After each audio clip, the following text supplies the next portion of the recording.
الله أكبر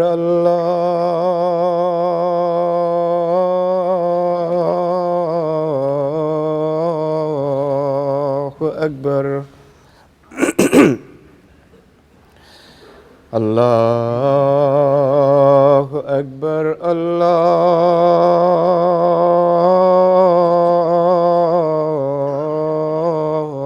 الله أكبر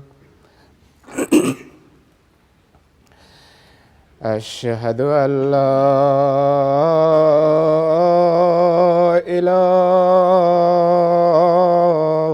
إله إلا الله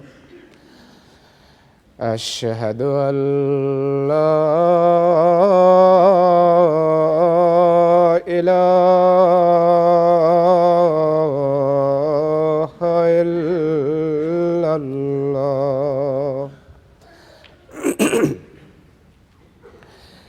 أشهد أن محمدًا رسول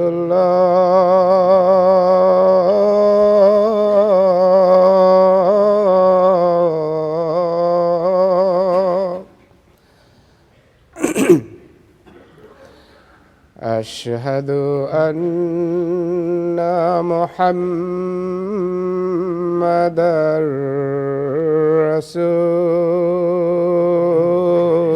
رسول الله حي على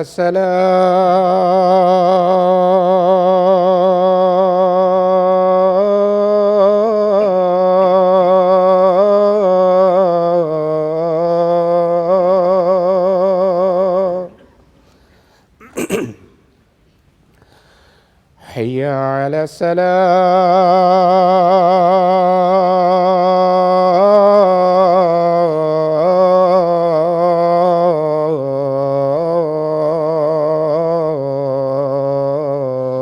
السلام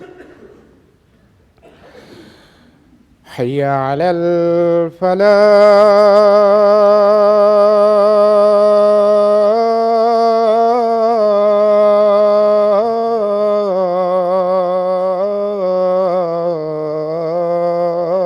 الفلاح حي على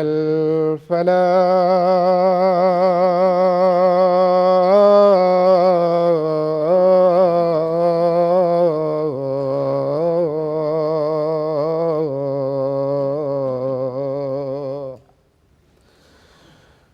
الله أكبر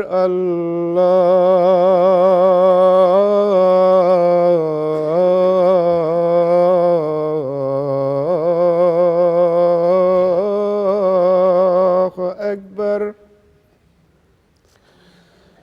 لا إله إلا الله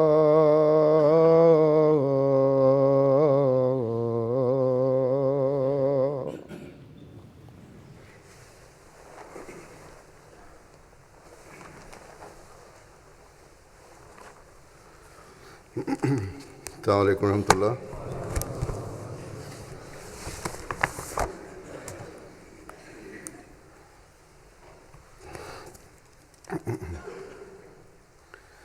أشهد أن لا إله إلا الله وحده لا شريك له وأشهد أن محمدًا عبده ورسوله أما بعد فأعوذ بالله من الشيطان الرجيم بسم الله الرحمن الرحيم الحمد لله رب العالمين الرحمن الرحيم مالك يوم الدين نعبد وإياك نستعين اهدنا الصراط المستقيم صراط الذين أنعمت عليهم غير المغضوب عليهم ولا الضالين.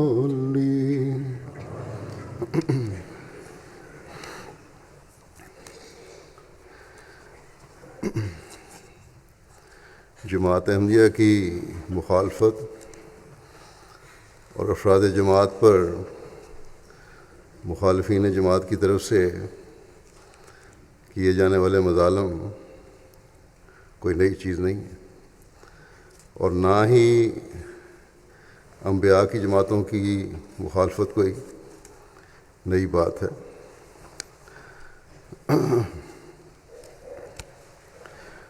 سب شیاطین اکٹھے ہو کر یہ مخالفت کرتے ہیں۔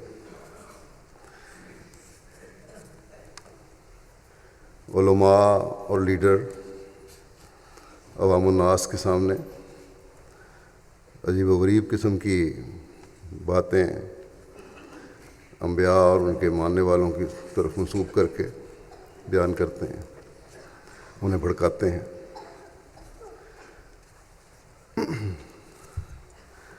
نفرتوں کی آگیں سلگانے کی کوشش کرتے ہیں۔ اللہ تعالیٰ نے قرآن کریم میں یہ بیان کر کے واضح فرما دیا کہ ہر رسول کی مخالفت ہوتی ہے، کوئی نبی نہیں جس کی مخالفت نہ ہوئی ہو۔ انبیاء سے استہزاء بھی کیا جاتا ہے، ان کے کاموں میں روکیں ڈالنے کی شیطان کوشش بھی کرتا ہے۔ تو یہ کوئی نئی چیز نہیں جس کا جماعت احمدیہ کو سامنا ہے۔ اللہ تعالیٰ قرآن کریم میں اس بات کو بیان فرماتے ہوئے ایک جگہ فرماتا ہے کہ وَكَذَلِكَ جَعَلْنَا لِكُلِّ نَبِيٍّ عَدُوًّا شَيَاطِينَ الْإِنسِ وَالْجِنِّ يُوحِي بَعْضُهُمْ إِلَىٰ بَعْضٍ زُخْرُفَ الْقَوْلِ غُرُورًا، اور ہم نے انسانوں اور جنوں میں سے سرکشوں کو اس طرح ہر ایک نبی کا دشمن بنا دیا تھا، ان میں سے بعض کو علماء کی ہوئی باتیں دھوکہ دیتے ہوئے وہی کرتے ہیں، یعنی دھوکے والے خیالات لوگوں کے دلوں میں ڈالتے ہیں۔ اللہ تعالیٰ کی یہ بات آج بھی سچ ہے، یہ سرکش علماء دین کے نام پر دھوکہ دیتے ہیں، اور دھوکہ دیتے ہوئے عوام الناس کو بھڑکاتے ہیں، اور بعض لیڈر بھی ان کے ساتھ ملے ہوئے ہیں مختلف جگہوں پہ۔ حضرت مسیح موعود علیہ الصلوۃ والسلام اور آپ کی جماعت کی طرف ایسی باتیں منسوب کی جاتی ہیں جن کا کوئی وجود ہی نہیں، حقیقت سے کوئی واسطہ نہیں۔ اسی طرح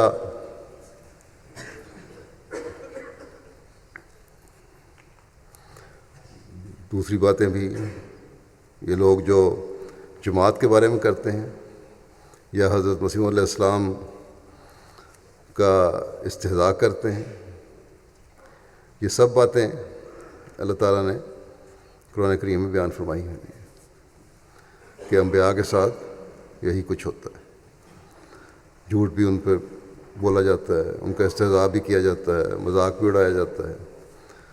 بس ایک ایمان پر قائم احمدی کے لیے یہ مخالفت اور ہمیں تکالیف دینا ایک حقیقی سچے احمدی کے لیے کہ ایمان میں زیادتی کا باعث بنتا ہے۔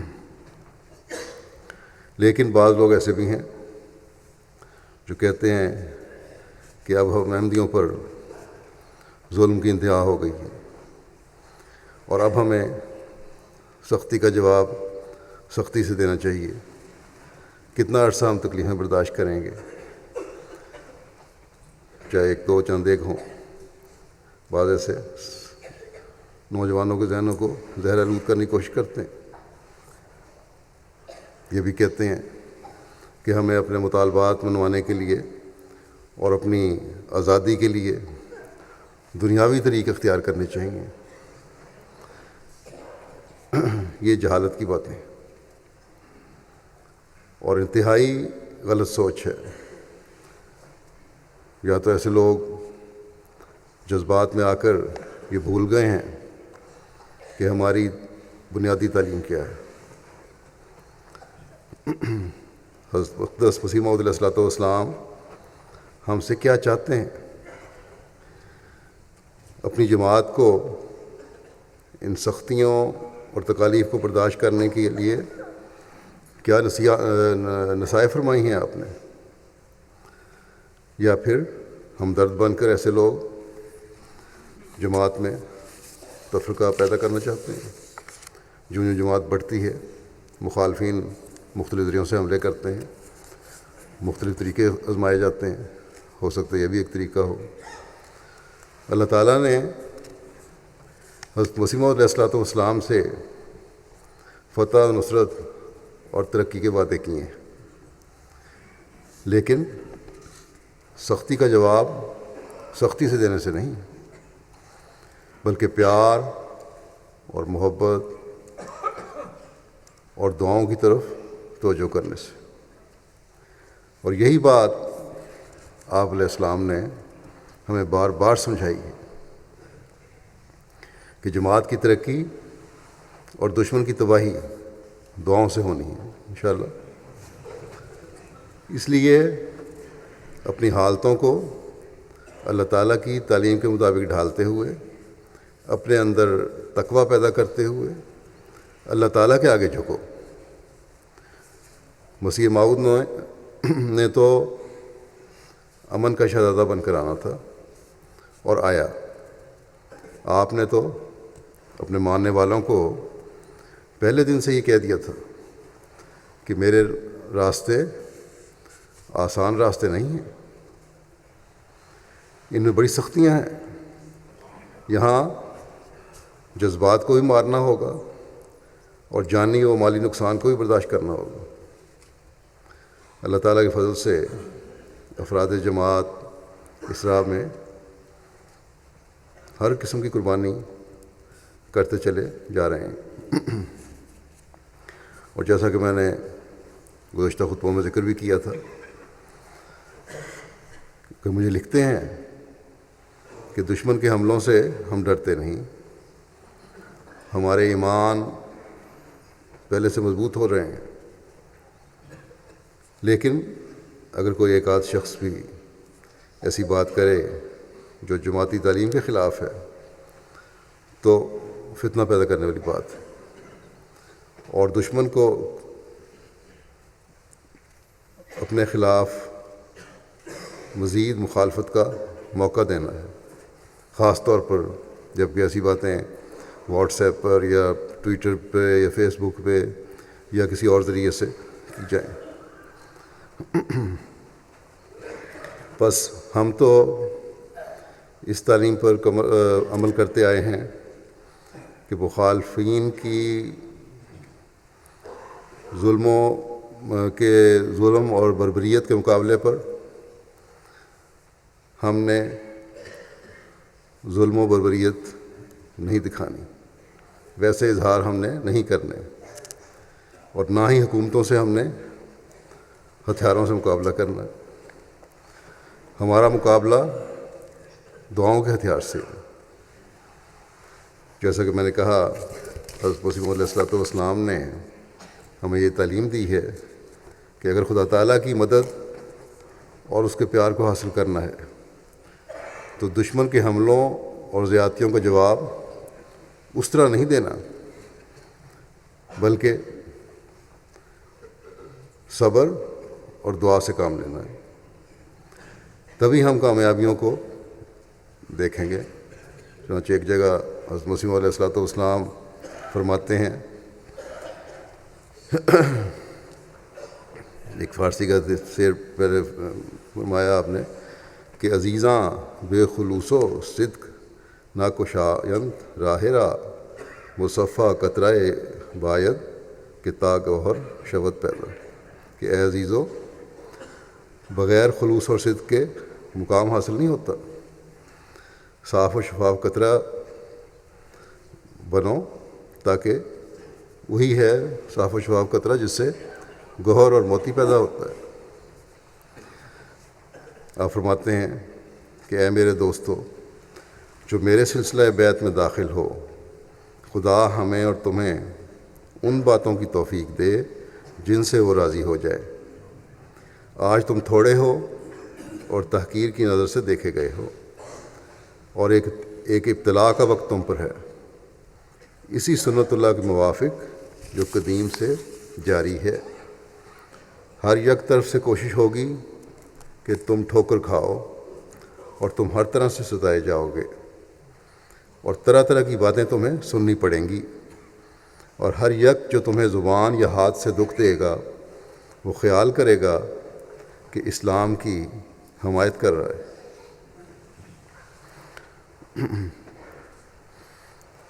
اکثر ہمارے مخالفین کم علمی کی وجہ سے عوام الناس جو ہیں مخالفت کرتے ہیں۔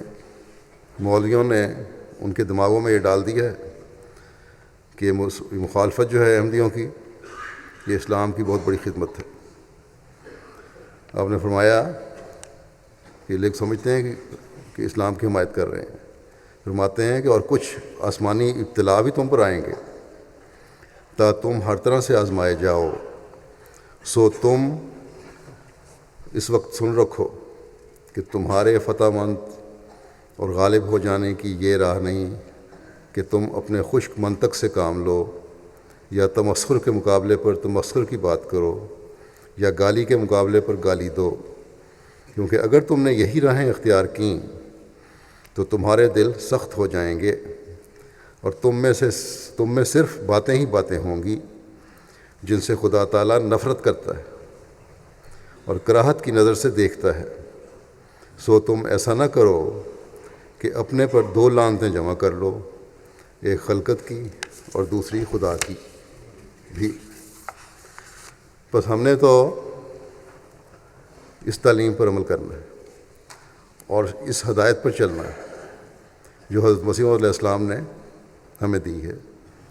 ہم نے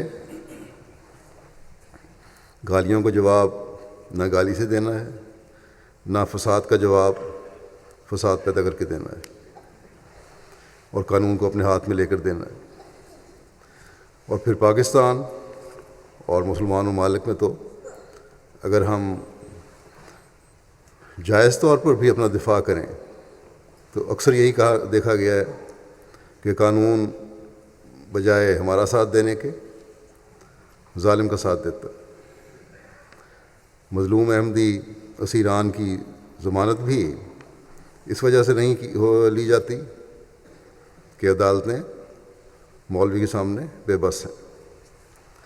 عدالت کے باہر کھڑا مولوی عدالت کو پیغام بھیج دیتا ہے کہ اگر ضمانت لی تو پھر تم اپنا حال دیکھ لینا، اور پھر اکثر جج خوف سے اگلی تاریخیں دے دیتے ہیں اور فیصلہ نہیں کرتے۔ بس نہ قانون نافذ کرنے والے ادارے ہمارا ساتھ دینے کو تیار ہیں، نہ قانون انصاف کرنے کو تیار ہے۔ ملک میں فساد کرنا ہماری تعلیم نہیں، بس ایک ہی راستہ ہے کہ اللہ تعالیٰ کے در کو پکڑیں اور دعاؤں کی انتہا کر دیں۔ حضرت مسیح علیہ السلام فرماتے ہیں کہ دعاؤں اور اس کی قبولیت کے زمانے کے درمیانی اوقات میں بسا اوقات ابتلاء پر ابتلاء آتے ہیں، اور ایسے ابتلاء بھی آ جاتے ہیں جو کمر توڑ دیتے ہیں، مگر مستقل مزاج سعید الفطرت ان ابتلاؤں اور مشکلات میں بھی اپنے رب کی عنایتوں کی خوشبو سونگھتا ہے اور فراست کی نظر سے دیکھتا ہے کہ اس کے بعد نصرت آتی ہے۔ ان ابتلاؤں کے آنے میں ایک سر یہ بھی ہوتا ہے کہ دعا کے لیے جوش بڑھتا ہے، کیونکہ جس قدر اضطرار اور اضطراب بڑھتا جاوے گا اسی قدر روح میں گدازش ہوتی جائے گی، اور یہ دعا کی قبولیت کے اسباب میں سے ہیں۔ اتنا انسان کا دل پگھلے گا، روئے گا، چلائے گا، اور جب یہ حالت ہو تو یہ اللہ تعالیٰ خود سبب پیدا کر رہا ہوتا ہے قبولیت دعا کے لیے۔ پس فرمایا پس کبھی گھبرانا نہیں چاہیے، اور بے صبری اور بے قراری سے اپنے اللہ پر بدظن نہیں ہونا چاہیے۔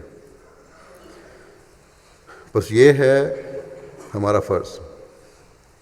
یقیناً اللہ تعالیٰ کہ حضرت مسیح علیہ الصلوۃ والسلام سے کیے گئے وعدے سچے ہیں، اور یقیناً اللہ تعالیٰ دعاؤں کو بھی سنتا ہے۔ ہم میں سے ہر ایک کو اپنا جائزہ لینا چاہیے کہ کیا میں نے دعا کے وہ معیار حاصل کر لیے ہیں جو اللہ تعالیٰ ہم سے چاہتا ہے؟ کیا ہم دنیاوی اسباب کی طرف نظر رکھنے کے بجائے اپنی روح کو گدازش کے اس معیار پر لے گئے ہیں جہاں قبولیت دعا ہوتی ہے؟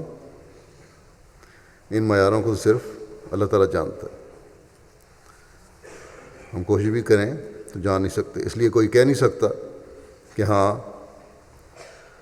ہم نے یہ معیار حاصل کر لیے ہیں پھر بھی کچھ حاصل نہیں ہوا، دعا قبول نہیں ہوئی۔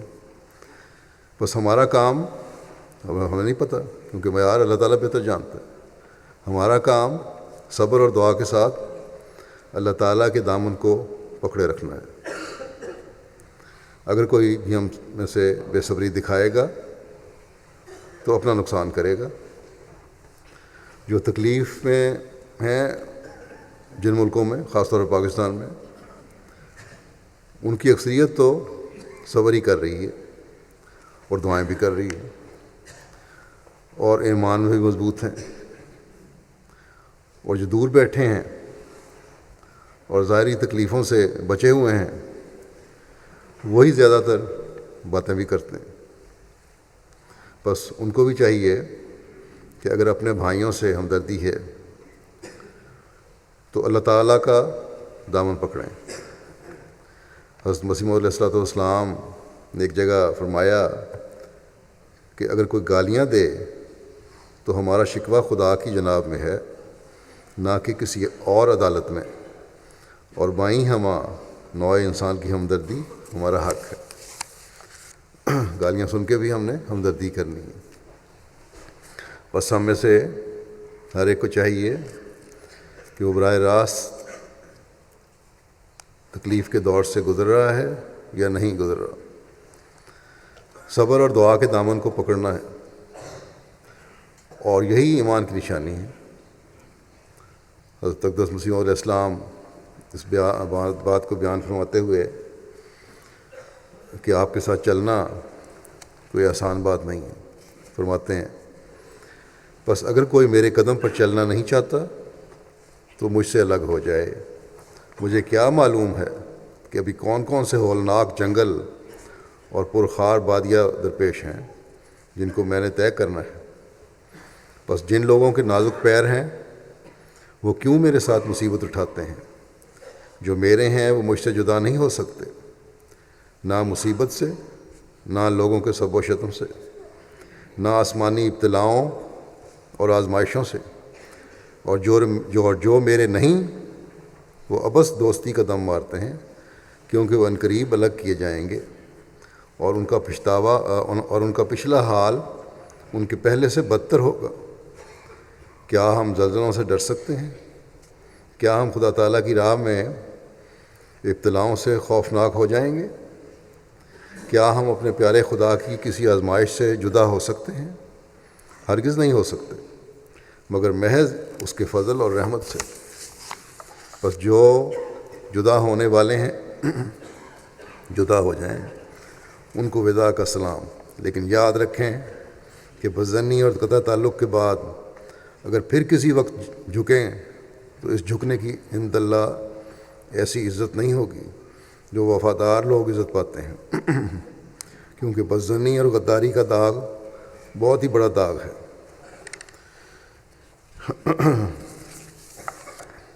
پھر اس بات کو بیان فرماتے ہوئے کہ ایک مومن کے تقویٰ کا معیار بہت بلند ہوتا ہے، اور دشمنوں کی طرف سے تکلیفوں کے باوجود وہ ہر قسم کے شر کا مقابلہ کرتے ہیں اور پرواہ نہیں کرتے دشمنوں کی تکلیفوں کی۔ دوسروں کی طرف سے دکھوں کے باوجود وہ ان کی غلطیاں بخشنے کے لیے تیار ہوتے ہیں، فساد نہیں پھیلاتے بلکہ امن کے سفیر بھی بنے رہتے ہیں۔ اور فرماتے ہیں کہ یقیناً یاد رکھو کہ مومن متقی کے دل میں شر نہیں ہوتا۔ مومن جس قدر متقی ہوتا جاتا ہے اسی قدر وہ کسی کی نسبت سزا اور ایذا کو پسند نہیں کرتا۔ تقویٰ بڑھتا ہے تو ہمدردی بڑھتی چلی جاتی ہے، دشمن کو بھی سزا کو اور تکلیف کو پسند نہیں کرتا۔ فرمایا کہ مسلمان کبھی کینہ ور نہیں ہو سکتا، حقیقی مسلمان جو ہے وہ کینہ ور نہیں ہو سکتا۔ ہاں، دوسری قومیں ایسی کینہ پرور ہوتی ہیں کہ ان کے دل سے دوسرے کی بات کینے کی کبھی نہیں جاتی اور بدلہ لینے کے لیے ہمیشہ کوشش میں لگے رہتے ہیں، مگر ہم دیکھتے ہیں کہ ہمارے مخالفوں نے ہمارے ساتھ کیا کیا ہے۔ کوئی دکھ اور تکلیف جو وہ پہنچا سکتے تھے انہوں نے پہنچایا، لیکن پھر بھی ان کی ہزاروں خطائیں بخشنے کو ہم اب بھی تیار ہیں۔ بس تم جو میرے ساتھ تعلق رکھتے ہو، یاد رکھو کہ تم ہر شخص سے، خواہ وہ کسی مذہب کا ہو، ہمدردی کرو اور بلا تمیز مذہب و قوم ہر ایک سے نیکی کرو۔ دوسرے مسلمان تو بغیر رہنما کے ہیں اور اس وجہ سے ان میں بگاڑ پیدا ہو رہا ہے اور تقویٰ سے دوری ہو رہی ہے۔ لیکن ہم جو احمدی مسلمان ہیں، جن کو اللہ تعالیٰ نے ایک رہنما حضرت مسیح علیہ الصلوۃ والسلام کی صورت میں عطا فرمایا ہے، ہمارا ہر عمل اسلامی تعلیم کے مطابق ہونا چاہیے اور ہماری ہر بات تقویٰ پر مبنی ہونی چاہیے۔ عارضی اور وقتی جوشوں سے ہمیں ہمیشہ بچنا چاہیے۔ اپنے دلوں کو ہمیں ٹٹولنا چاہیے کہ ان میں کتنا تقویٰ ہے۔ پھر اس بات کو بیان فرماتے ہوئے کہ تقویٰ کیا ہے اور حقیقی تقویٰ کی نشانی کیا ہے، اور ایک نیک اور متقی سے کس طرح کے اظہار ہونے چاہیے۔ حضرت اقدس مسیح علیہ السلام فرماتے ہیں کہ حقیقی تقویٰ کے ساتھ جاہلیت جمع نہیں ہو سکتی۔ حقیقی تقویٰ اپنے ساتھ ایک نور رکھتی ہے، جیسا کہ اللہ جل شانہ فرماتا ہے، یا ایھا الذین آمنوا ان تتقوا اللہ یجعل لکم فرقانا ویکفر عنکم سیئاتکم ویجعل لکم نورا تمشون بہ۔ یعنی اے ایمان لانے والو، اگر تم متقی ہونے پر ثابت قدم رہو اور اللہ تعالیٰ کے لیے اتقاء کی صفت میں قیام اور استحکام اختیار کرو تو خدا تعالیٰ تم میں اور تمہارے غیروں میں فرق رکھ دے گا۔ وہ فرق یہ ہے کہ تم کو ایک نور دیا جائے گا جس نور کے ساتھ تم اپنی تمام راہوں میں چلو گے، یعنی وہ نور تمہارے تمام افعال اور اقوال، ہر عمل اور قول، ہر کام کو اور ہر بات کو پھر نور ہوگا۔ فرمایا تمہارے تمام افعال اور اقوال اور قوا اور حواس میں آ جائے گا۔ تمہاری عقل میں بھی نور ہوگا، تمہاری ایک اٹکل کی بات میں بھی نور ہوگا، تمہاری آنکھوں میں بھی نور ہوگا، تمہارے کانوں اور تمہاری زبانوں اور تمہارے بیانوں اور تمہاری ہر ایک حرکت اور سکون میں نور ہوگا، اور جن راہوں میں تم چلو گے وہ راہ نورانی ہو جائیں گی۔ غرض جتنی تمہاری راہیں، تمہارے قوا کی راہیں، تمہارے حواس کی راہیں، وہ سب نور سے بھر جائیں گی۔ یعنی کہ اپنے ہاتھ پیر جسم جو بھی تم ہلاؤ گے وہ نور کے حاصل کرنے کے لیے، نور پھیلانے کے لیے ہوں گی۔ تمہارے سوچیں صرف نور پھیلانے والی ہوں گی اور نور سے بھر جائیں گی، اور تم سراپا نور میں ہی چلو گے۔ بس اگر ہماری باتوں میں دوسروں کی طرح عقل سے ہٹ کر صرف جوش ہے تو یہ تقویٰ نہیں ہے۔ ہمارے عمل اگر اسلامی تعلیم کے مطابق نہیں تو یہ تقویٰ نہیں ہے۔ ہمارے قول و فعل میں اگر اللہ تعالیٰ کے نور کا اظہار نہیں تو ہمیں اپنے تقویٰ کی فکر کرنی چاہیے۔ نامساعد حالات میں اگر ہم زمانے کے امام کی بتائی ہوئی نصائح اور ہدایات پر عمل نہیں کر رہے تو ہم اس نور سے دور چلے جائیں گے جو اللہ تعالیٰ کی طرف سے اس اطاعت کی وجہ سے ہمیں ملنا ہے۔ بس ہمیں پہلے اپنے جائزے لینے کی ضرورت ہے۔ اگر ہمارے تقویٰ کے معیار اتنے بلند ہو چکے ہیں کہ جہاں ہمیں اللہ تعالیٰ کا نور نظر آئے، ہماری یہ دیکھنے کی ضرورت ہے کہ آتا ہے، اور ہماری دعائیں گدازش کی ان حدود کو چھو رہی ہیں جو ایک صحیح دعا کرنے والے کی لیے چاہیے، جو اللہ تعالیٰ چاہتا ہے، تو پھر ہمیں اس بات پر یقین ہونا چاہیے کہ اللہ تعالیٰ کی مدد اور نصرت قریب ہے، اور اللہ تعالیٰ ہی ہمارے لیے ملک بھی بنائے گا اور ہمارے لیے زمینیں بھی ہموار کرے گا انشاءاللہ۔ اور اگر اس سے ہٹ کر ہم حاصل کرنا چاہتے ہیں یا چاہیں گے تو کچھ نہیں ملے گا۔ ہمارے سامنے ان تنظیموں کی مثالیں ہیں جو اسلام کے نام پر اور بے شمار وسائل کے ساتھ بلینز ڈالرز اور پاؤنڈ خرچ کر کے حکومت قائم کرنا چاہتی ہیں، اسلامی حکومتیں، لیکن سوائے فساد، ظلم، بربریت کے انہیں کچھ نہیں ملا۔ عارضی قبضے بھی ہوئے تو بھی ہاتھ سے نکل گئے۔ اسلام کو بدنام کرنے والے تو یہ کہلاتے ہیں، دنیا میں اسلام کو بدنام کر رہے ہیں۔ اسلام کی خدمت کرنے والے ان کو کوئی نہیں کہتا۔ اسلام کی خدمت اور اسلام کی اشاعت اب مقدر ہے حضرت مسیح موعود علیہ الصلوۃ والسلام کے ذریعے سے اور آپ کی جماعت کے ذریعے سے، اور یہ اسی صورت میں ممکن ہے جب ہم اللہ تعالیٰ کے بھیجے ہوئے اس فرستادے کے نقش قدم پر چلیں، ورنہ دنیاوی لحاظ سے ہم جتنی کوشش کر لیں نہ ہمارے پاس طاقت ہے، نہ وسائل ہیں کہ ہم کچھ حاصل کریں۔ لیکن اگر ہم تقویٰ پیدا کر لیں گے، اگر ہم اپنے دلوں میں اللہ تعالیٰ کا خوف پیدا کر لیں گے، اگر ہم اپنی دعاؤں کو انتہا تک پہنچانے والے ہوں گے، تو جیسا کہ حضرت مسیح موعود علیہ السلام نے قرآن کریم کے حوالے سے فرمایا ہے کہ ہمیں وہ نور اور طاقتیں عطا ہوں گی جس کا کوئی بڑی سے بڑی طاقت بھی مقابلہ نہیں کر سکتی۔ اور اللہ تعالیٰ کا یہ فرمان بھی ہے کہ انا اکرمکم عند اللہ اتقاکم، کہ اللہ تعالیٰ کے نزدیک تم میں سے سب سے زیادہ معزز وہی ہے جو سب سے زیادہ متقی ہے۔ تو کیا اللہ تعالیٰ غلط کہتا ہے؟ ایک طرف تو وہ متقی کو معزز کہے اور دوسری طرف دنیا والوں کے سامنے انہیں ذلیل کر کے چھوڑ دے؟ یقیناً نہیں۔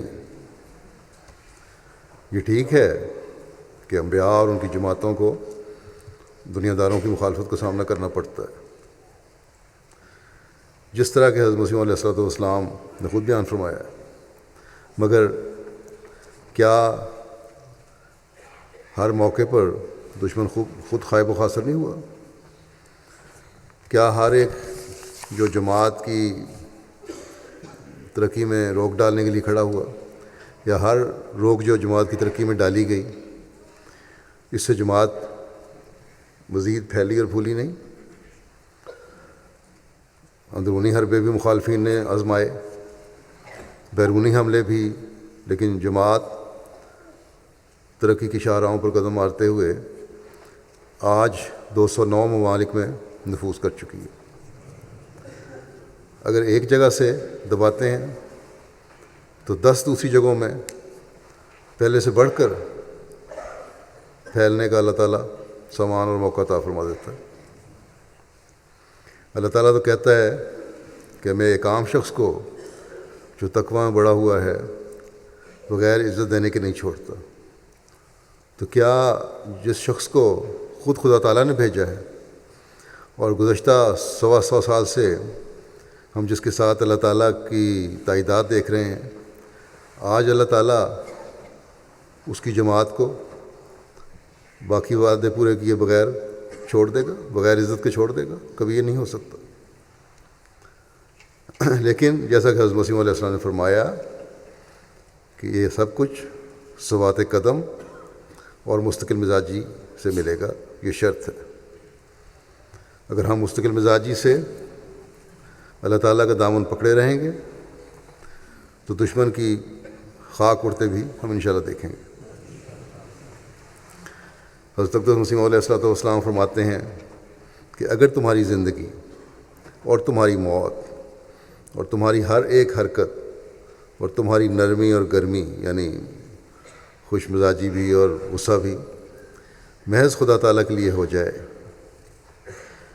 ذاتی اغراض کے لیے کسی پہ غصہ نہ ہو، نہ کسی دنیاوی چیز کو دیکھ کے خوش ہو جاؤ، اللہ تعالیٰ کی رضا حاصل کرنے کے لیے ہو چیزیں، تو پھر فرمایا اور ہر ایک تلخی اور مصیبت کے وقت تم خدا کا امتحان نہیں کرو گے اور تعلق کو نہیں توڑو گے بلکہ آگے قدم بڑھاؤ گے، تو میں سچ سچ کہتا ہوں کہ تم خدا کی ایک خاص قوم ہو جاؤ گے۔ تم بھی انسان ہو جیسا کہ میں انسان ہوں، اور وہی میرا خدا تمہارا خدا ہے، بس اپنی پاک قوتوں کو ضائع مت کرو۔ اگر تم پورے طور پر خدا کی طرف جھکو گے تو دیکھو میں خدا کے منشا کے موافق تمہیں کہتا ہوں کہ تم خدا کی ایک برگزیدہ قوم ہو جاؤ گے۔ خدا کی عظمت اپنے دلوں میں بٹھاؤ اور اس کی توحید کا اقرار نہ صرف زبان سے بلکہ عملی طور پر کرو، تا خدا بھی عملی طور پر اپنا لطف و احسان تم پر ظاہر کرے۔ بس ہم میں سے ہر ایک کو اپنی حالتوں میں تبدیلیاں پیدا کرنے کی ضرورت ہے۔ جو کمزور ہیں وہ اپنے جائزے لیں، جو اپنے آپ کو بہتر سمجھتے ہیں وہ بھی نیکیوں میں بڑھنے کے مزید راستے تلاش کریں، کہ صرف اللہ تعالیٰ ہی جانتا ہے کہ بہتر کون ہے اور کہاں تک ہم نے جو ہمارے مقاصد ہم نے حاصل کیے ہیں۔ اللہ تعالیٰ ہمیں ایک جگہ ٹھہرا ہوا نہیں دیکھنا چاہتا۔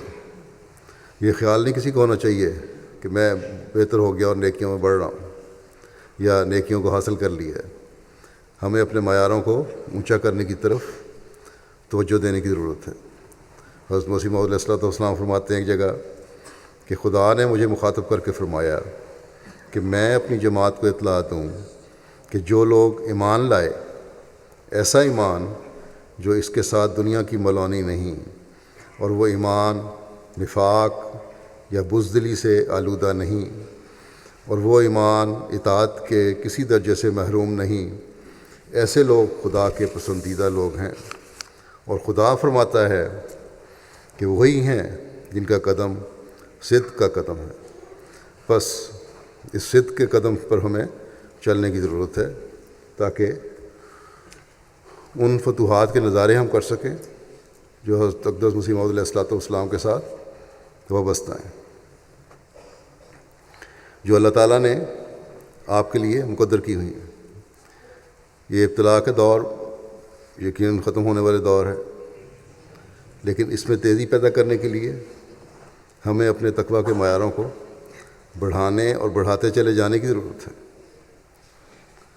یقیناً اللہ تعالیٰ نے اس زمانے میں یہ جماعت اس لیے قائم فرمائی ہے کہ اسلام کا دنیا میں بول بالا ہو اور اسلام دنیا میں پھیلے اور سب دینوں پر اسلام کو غلبہ حاصل ہو۔ اللہ تعالیٰ نے حضرت اقدس مسیح موعود علیہ السلام سے یہ وعدہ فرمایا ہے کہ اس جماعت نے بڑھنا ہے، پھلنا ہے اور پھولنا ہے، اور کوئی دنیاوی طاقت اسے ختم نہیں کر سکتی۔ آپ فرماتے ہیں کہ یہ مت خیال کرو کہ خدا تمہیں ضائع کر دے گا، یہ مت خیال کرو کہ خدا تمہیں ضائع کر دے گا، تم خدا کے ہاتھ کا ایک بیج ہو جو زمین میں بویا گیا۔ خدا فرماتا ہے کہ یہ بیج بڑھے گا اور پھولے گا اور ہر ایک طرف سے اس کی شاخیں نکلیں گی اور ایک بڑا درخت ہو جائے گا۔ اللہ تعالیٰ کرے کہ ہم میں سے ہر ایک اس درخت کی پھلنے پھولنے والی شاخ بن جائے۔ حضرت مسیح موعود علیہ السلام کی اپنی جو جماعت سے جو توقعات ہیں ان میں ہم پورا اترنے والے ہوں، تقویٰ میں ترقی کرنے والے ہوں، اور صبر اور دعا کے ساتھ دشمن کے ہر حملے کو ناکام و نامراد کرتے چلے جانے والے ہیں۔ نمازوں کے بعد میں جنازہ بھی پڑھاؤں گا، ایک غائب جنازہ جو مکرم ملک خالد جاوید صاحب ابن مکرم ملک ایوب احمد صاحب دلمیال ضلع چکوال کا ہے۔ ملک خالد جاوید صاحب بعمر 69 سال مرخہ 12 دسمبر 2016 کو دارالذکر دلمیال ضلع چکوال میں حرکت قلب بند ہونے کی وجہ سے وفات پا گئے تھے۔ انا للہ و انا الیہ راجعون۔ تفصیلات کے مطابق مورخہ 12 دسمبر 2016 12 ربیع الاول کو مخالفین نے دلمیال ضلع چکوال میں بہت بڑا جلوس نکالا اور باقاعدہ منصوبہ بندی کے تحت اپنا مقررہ روٹ تبدیل کرتے ہوئے احمدیہ دارالذکر پر حملہ کیا، احمدیہ مسجد پر حملہ کیا اور مسجد کے باہر آ کر اشتعال انگیز نعرے بازی اور پتھراؤ شروع کر دیا، نیز مسجد کے گیٹ کو توڑنا شروع کیا۔ اس اندر ہمارے لوگ بھی تھے، ان میں خالد صاحب بھی شامل تھے۔ تو مرحوم کی فیملی کے مطابق مرحوم کو قبل ازیں دل کی تکلیف کبھی نہیں تھی اور نہ کبھی دل کی کوئی دوا لیتے تھے اور نہ ہی کبھی زیر علاج رہے۔ وفات سے قبل ایک ہی بات مسلسل دہرا رہے تھے جب یہ مخالفین حملہ کر رہے تھے، یہ اندر تھے مسجد کے، کہ میں حضرت مسیح موعود علیہ السلام کے خلاف اس قدر گندی اور ناپاک زبان برداشت نہیں کر سکتا۔ ان الفاظ کے ساتھ ہی وہ بے ہوش ہو گئے۔ باہر ہزاروں کی تعداد میں موجود مشتعل ہجوم اور کشیدہ حالات کی وجہ سے خالد جاوید صاحب کو طبی معائنہ کے لیے یا طبی امداد کے لیے لے جایا نہیں جا سکا۔ اس حالت میں مکرم خالد جاوید صاحب کی وفات ہو گئی۔ انا للہ و انا الیہ راجعون۔ آپ کے خاندان میں احمدیت کا نفوذ آپ کی دادی مکرمہ مانو بی صاحبہ کے ذریعے سے ہوا، جو کہ حضرت مسیح موعود علیہ السلام کے رفیق حضرت مولوی مسیح موعود علیہ السلام کے صحابی حضرت مولوی کرم داس صاحب کی بھانجی تھیں، جو دلمیال جماعت کے بانی احمدیوں میں سے تھے۔ پاکستان میں تو پابندیاں ہیں، لکھنے والے رپورٹ دینے والے بھیجتے ہیں اس طرح کہ صحابی کو رفیق لکھتے ہیں اور مسجد کو دارالذکر، یہ ٹائپ کر کے جو دفتر مجھے دیتا ہے تو یہ اصلاح کر دیا کرے، جو صحیح اسلامی ہیں الفاظ وہ استعمال کیے جائیں۔ مرحوم بفضل تعالیٰ پیدائشی احمدی تھے، اعلیٰ اوصاف کے مالک تھے، اطاعت اور فرمانبرداری کے ساتھ ساتھ خلافت سے والہانہ محبت اور اخلاص کا وصف نمایاں تھا۔ پنجگانہ نماز کے علاوہ تہجد اور بلند آواز میں تلاوت قرآن کریم کرنے کے عادی تھے۔ بڑا عرصہ یہ 20 سال ایک لمبا عرصہ شارجہ میں مقیم رہے روزگار کے سلسلے میں، پھر گزشتہ 20 سال سے دلمیال واپس آ گئے تھے اور ان کا اکثر وقت کئی سالوں سے مسجد میں ہی گزرتا تھا۔ اس دوران جماعتی امور کی انجام دہی اور مسجد کی سیکیورٹی اور دیگر جماعتی معاملات میں ہمیشہ پیش رہے۔ برائے قرآن کریم سے خاص عشق تھا۔ اپنے ایک بیٹے سبحان ایوب صاحب کو بھی حفظ قرآن کروایا۔ مرحوم اس وقت سیکرٹری تعلیم القرآن کی حیثیت سے خدمت کی توفیق پا رہے تھے، اور اس کے علاوہ بھی مختلف حیثیتوں سے ان کو جماعت کی خدمت کی توفیق ملی۔ پسماندگان میں اہلیہ محترمہ عذرا بیگم صاحبہ کے علاوہ 2 بیٹے سلمان خالد اور یہاں UK میں رہتے ہیں، اور حافظ سبحان ایوب، اور 2 بیٹیاں ہیں ندا مریم اور ہرا مریم، یہ سوگوار چھوڑے ہیں۔ اللہ تعالیٰ مرحوم کے درجات بلند فرمائے اور ان کی اولاد میں بھی یہ نیکیاں جاری فرمائے۔